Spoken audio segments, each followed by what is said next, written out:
At the beginning of the course, we imagined you going to the baker to buy bread.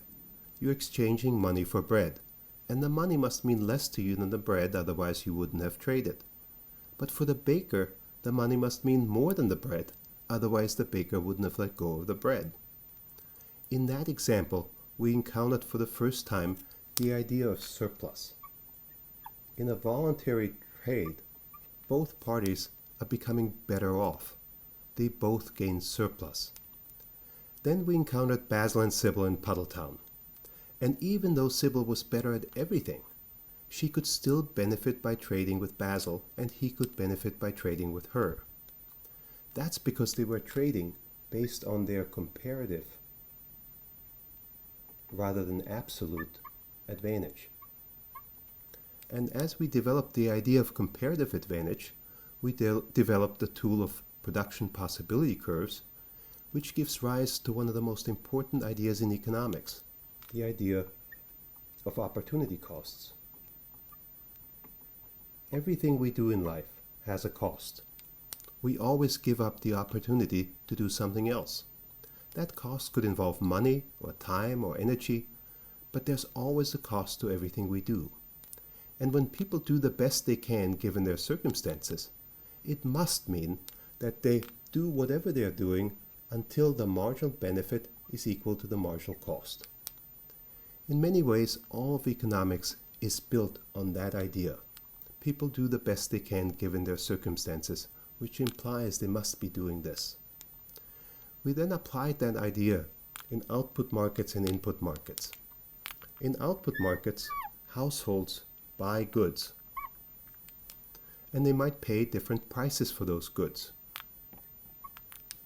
Their marginal benefit is encompassed in their demand curve, which tells us how much they would have been willing to pay for each different good that they're buying. Their marginal cost is the price that they have to pay. So when they set marginal benefit equal to marginal cost, they're buying until the price is equal to that marginal benefit, is equal to their demand curve. Then we added firms. And firms too produce until their marginal cost is equal to the marginal benefit. Their marginal cost arises in the supply curve.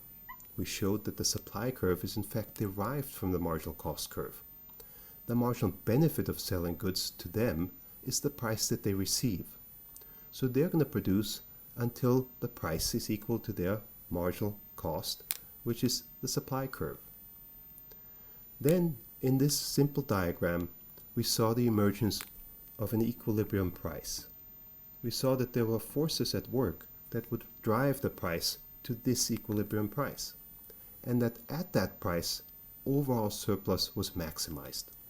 In other words, resources were being used efficiently in the economy, at least so long as the conditions of what we later called the first welfare theorem hold.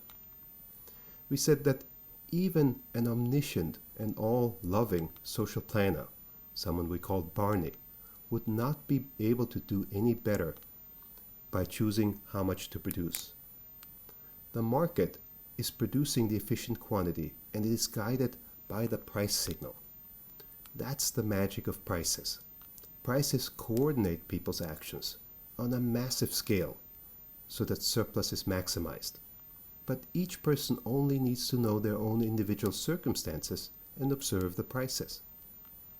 We saw the same thing in input markets, where in input markets we put inputs like labor on the horizontal axis, and the price of labor, the wage, on the vertical. Now households are the ones who are supplying. They have a supply curve, and that supply curve tells us the marginal cost of providing labor of different quantities.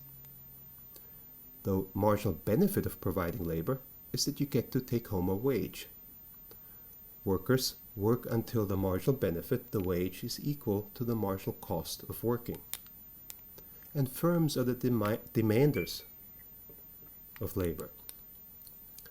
They demand labor, and we showed that demand curve emerges from the marginal revenue product of labor curve, which just is the marginal benefit to firms of hiring workers.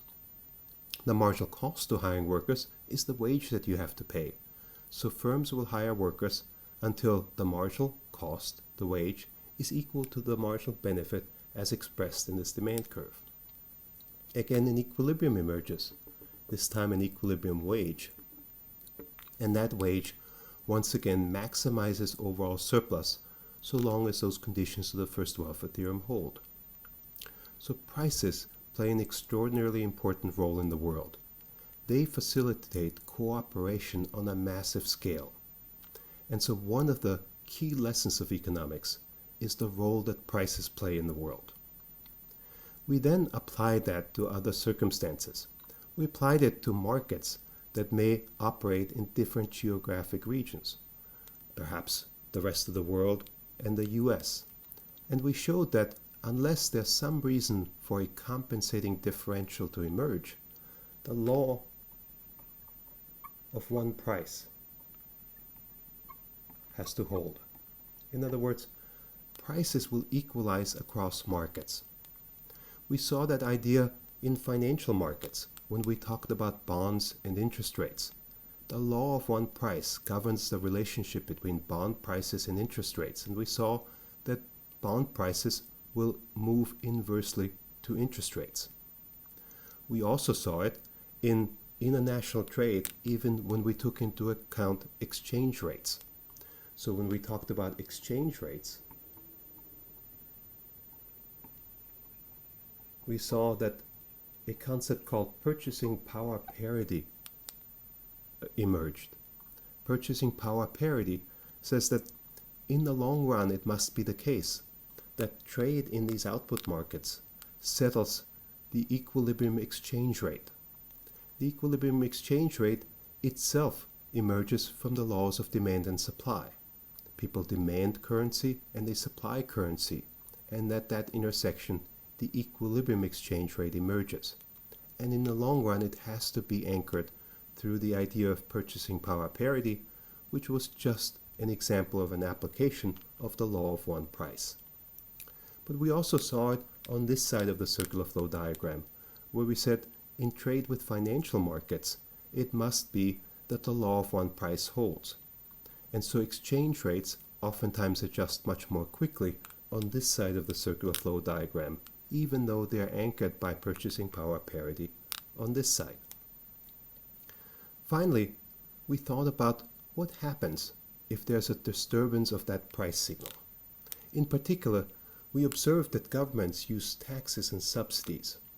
And when they use taxes and subsidies, they almost always use price distorting taxes and subsidies.